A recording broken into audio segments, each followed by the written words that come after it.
आज ना आम्ही आजीकडे निघालो होतो, म्हणजेच माझ्या माहेरी. आज आमचा धोंड्याचा महिना होता. हे आमचं काही पहिलं नव्हतं धोंडे जेवण, सेकंड टाईम होतं. तरी पण मी आज साडी घातली होती, म्हटलं छान नटून जावं. आणि मग काय रायाला जेवण बनवता बनवता माझी साडीच जळून गेली होती, कशी काय काय माहिती. इथे बघा आमचा आंबेवाला कसा दिसतोय. मग माझ्या बहिणी दोघी मिळून इथे डेकोरेशन करत होत्या आणि मी छान व्हिडिओ बनवत होती. मला तर या सगळ्याची आधी कल्पनाच नव्हती आणि एवढं सगळं सजवणार आहे, डेकोरेशन करणार आहे हे तर माहीतच नव्हतं. धोंडे जेवण करणं म्हणजे लेकीचं आणि जावयाचं कौतुक असतं. आणि छान तिथे पोस्टर्स लावले होते आणि सगळं त्याच्यावर लिहिलं होतं की काय काय कशासाठी आणि काय देतात जावयाला. इथे राया थोडासा रडत होता, कारण त्याला दाताचं प्रोसेस थोडंसं चालू झालं आहे म्हणून तो थोडा चिडचिड करत होता. म्हणून मग कसं बसं त्याला खेळवत होतो. इथे रांगोळी चालली होती आणि मग ते खूप भारी वाटत होतं की असं वाटत होतं एक सणच आहे घरात. सगळे तयारीला लागत होते आणि आम्ही एकीकडे थांबलो होतो. मग काय रांगोळी काढून तयार होतो. रिधान तर सारखा त्या रांगोळीच्या जवळ जाऊन कधी पुसतो एकदाचा असं होतं. मग सगळं सजून आतमध्ये तयार होतं. मग आम्हाला बोलवण्यात आलं. मग गेल्यानंतर राया आणि रिधानचे पाय धुतले गेले आणि मग त्यांचं औक्षण करण्यात आलं. पोरांना तर इतकं भारी वाटत होतं की हे काय करतात मला, आज माझा बड्डे आहे का मम्मा, असं मला रिधान विचारत होता. मग त्याला पण खूप भारी वाटत होतं आणि राया तर इतका हसत होता ना की त्याला काही कळतच नव्हतं की आपलं काय करते ते तिथे.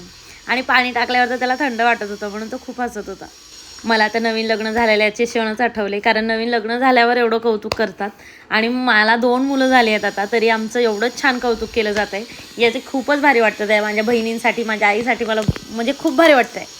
बहीण आई आपल्या हौशी असेल ना तर असे कौतुक सोहळे नेहमीच होत राहतात. मग त्याला वय आणि वर्ष बघितलं जात नाही.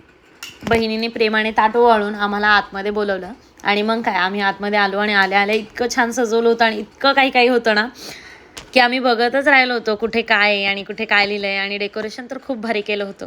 मग हळदी कुंकू घेऊन मम्मीने मला औक्षण करायला घेतलं आणि मग माझी ओटी भरायला घेतली. लेकीच्या घरी आलं की जावयाचा मान काही वेगळाच असतो. आता तो जमाना गेला की तोळं सोनं हवं, कपडे हवेत आणि एखाद्या गोष्टीसाठी रुसून बसणं असं काही नाही. आजकालचे जावई तर खूप भारी आहेत.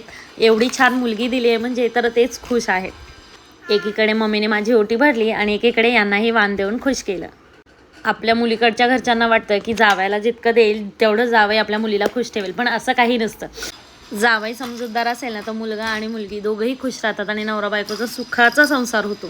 असं म्हणतात धोंडे जेवणात अनारसांचा मान असतो. मग अनारसांची ओवाळणी केली आणि त्यांना ओवाळलं आणि नंतर मुलांनाही इथे कपडे आणले होते. मग त्यांचीही मज्जा झाली होती आणि मुलं तर इतकी खुश झाली होती. असं म्हणतात अधिक मासामध्ये आपल्या आईची ओटी भरली की आपल्याला काहीच कमी पडत नाही आणि आयुष्यभर आपण तिचे ऋणी राहतो. म्हणून मग आम्हीही तिघींनी मिळून इथे माझ्या मम्मीची ओटी भरली होती आणि मस्तपैकी फोटोज आणि व्हिडिओज पण काढले. मम्मीला पण इथे छोट्याशा छान जोडव्या केल्या होत्या आणि सुंदर डिझाईन होती, तिला पण आवडल्या. मम्मी थोडी इमोशनल झाली होती कारण की आम्ही तिघी बहिणींनी मिळून असं करत होतो ना, मग तिला खूप छान वाटत होतं. इथे मलाही जोडव्या केल्या होत्या. मग मी जुन्या जोडव्या काढल्या आणि नवीन जोडव्या घातल्या माझ्या बहिणीने आणि त्या जोडव्याही फार नाजूक आणि सुंदर होत्या, मला खूप आवडल्या. ओटी भरायची म्हणून माझ्या 2 बहिणींनी 16 शृंगार म्हणजे 16 वस्तू त्यात दिल्याच होत्या आणि त्यात नथ पण होती आणि हिरव्या बांगड्या पण छान आणल्या होत्या त्यांनी माझ्या साईजच्या. मग ते सगळं घालत होत्या मला आणि मग बांगड्या घातल्यानंतर मी म्हटलं एकमेकींना मिठाई भरवावी, तर कोण आधी भरवणार याचीच आमची जुगलबंदी चालू होती. धोंडे जेवण तर लेक जावयासाठी केलं होतं, पण सगळ्यांची इथे इतका आनंद होता आणि सगळे मन भरून इथे खुश होते. 16 कुणासाठी पण असू देत, पण घरातली प्रत्येक व्यक्ती खुश असते आणि प्रत्येकाचा आनंद व्यक्त करण्याची वेळ येते. मग मी म्हटलं आता सगळ्यांचं झालं असेल तर मग प्लीज माझ्या जोडव्यांचा एक छोटासा व्हिडिओ घ्या. मग या रिधानच्या पप्पांनी माझा छोटासा व्हिडिओ काढला. मम्मी म्हणली आता सगळा कार्यक्रम उरकून झाला असेल तर जेवून घेऊयात. मग पहिले मम्मी आणि हे सगळे जेवायला बसले. तोपर्यंत रायाची खायची वेळ होती. मग रायाला पण चारून घेतला आणि रिधान पण जेवायला बसला होता. मग यांच्या सगळ्यांचं झाल्यानंतर मग यांनी रायाला घेतला आणि मी आणि माझ्या बहिणी आम्ही एकत्र जेवायला बसलो. सगळं इतकं भारी केलं होतं की तेच बोलता बोलता माझ्या बहिणीच्या आणि माझ्या गप्पा संपत होत्या.